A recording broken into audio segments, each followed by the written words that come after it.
مرغ رو با مقداری زردچوبه و فلفل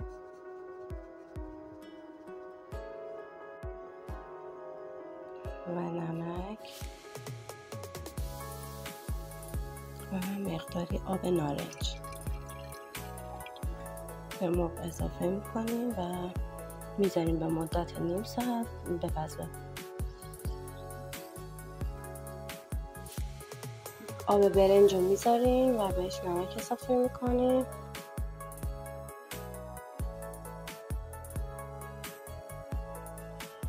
بعد نیم ساعت تا 40 دقیقه که مرغمون پخت، مرغ رو از داخل آب جدا میکنیم و داخل صافی میذاریم تا آبش بریزه. حالا مرغمون رو سرخ میکنیم.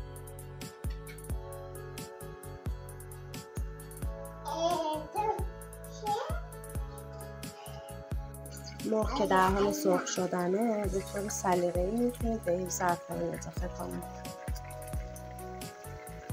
مرغمون که سرخ شدن از داخل تابه برمی‌دار. برنجمون جوش اومد و آب کشیدیم.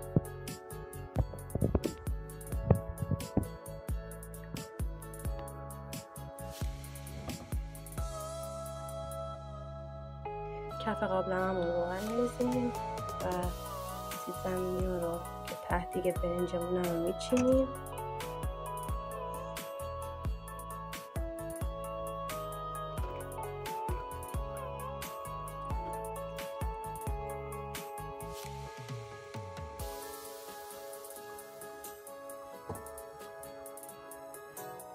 به پیازمون زردچوبه، فلفل و نمک اضافه میکنیم.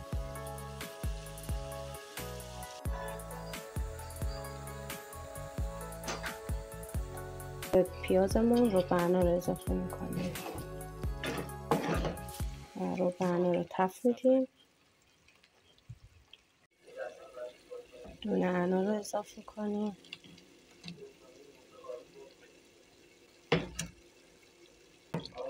دونه انا رو تفت میدیم.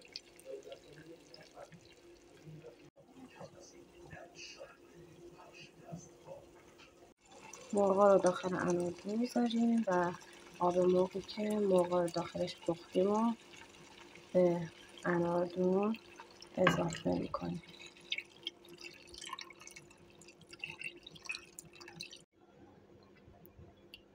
وقتی آب مرغ رو اضافه کردیم سر تاوه رو میذاریم تا اناردون بپزه.